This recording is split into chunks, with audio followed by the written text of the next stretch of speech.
Hello guys, welcome to Esha YouTube channel. మీకు ఈ వీడియో నచ్చితే ప్లీజ్ ఫ్రెండ్స్ లైక్ చేయండి, షేర్ చేయండి, సబ్స్క్రైబ్ చేయండి, కామెంట్ మాత్రం తప్పకుండా చేయండి. మరిన్ని వీడియోస్ కోసం వెయిట్ చేశారని నేను అనుకుంటున్నాను.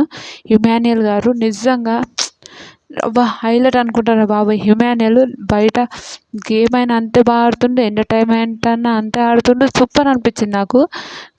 ఎవరైనా ఫన్ చేస్తే అట్లనే ఫన్ చేస్తుండు. మొన్నటి నుంచి మొన్న మాస్క్ మ్యాన్ గుండు అంకుల్ అది ఫన్ అన్నాడు. అయినాక మాస్క్ మ్యాన్ సడన్గా గొడవ పడ్డాడు.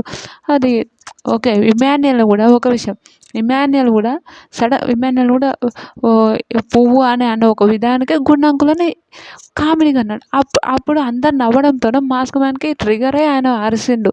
ఓ పాపం. మళ్ళీ తర్వాత ఇమాన్యుయల్ పోయి సారీ అన్న, నిజంగా నాది తప్పేం లేదు, నేను ఉట్టిగా కామన్గా అట్లా అన్నా, సారీ, మీరంటే నాకు చాలా ఇష్టం, నోతోనే అన్నాను అని చెప్తాడు. హైలైట్ అనిపించింది నాకైతే ఇమాన్యుయల్. నిజంగా ఆ క్లీనింగ్ చేసేది ఇచ్చిండు చూడబ్బా, ఎంత టార్చర్ అనుభవిస్తుండో అనిపించింది నాకు. నిన్న లైవ్లో చూశాను. బిగ్ బాస్ గారు ఇంత పెద్దగా ఇల్లు ఎందుకు కట్టారండి, నడుములు నొస్తున్నాయండి, తట్టుకోలేకపోతున్నా అండి అని చెప్తాడు. నాకైతే ఏంద్ర బాబోయ్ అనిపించింది. రియల్ చెప్తున్నా ఇమాన్యుయల్, నిజంగా మీరైతే గ్రేట్ అనిపిస్తుంది ఇమాన్యుయల్ గారు. నిజంగా మీకు ఇంకా మంచిగా గేమ్ ఆడి, ఇంకా గేమ్స్ ఇప్పుడు నామినేషన్ స్టార్ట్ అయినాయి కదా, గేమ్ ఆడి ఇంకా మంచిగా ఉండాలని, మీరు టాప్ 5 వరకు ఉండాలని మనస్ఫూర్తిగా కోరుకుంటున్నా. నిజంగా ఇమాన్యుయల్ ఒక జెన్యూన్ అనిపించింది. ఇప్పటికైతే గేమ్ ఎలా ఆడాలి, ఎట్లుండాలో ఆయనకు అర్థమైపోయింది. నిజంగా మీకేమనిపించిందో కూడా ప్లీజ్ కమెంట్ చేయండి. నాకైతే ఇమాన్యుయల్ సూపర్.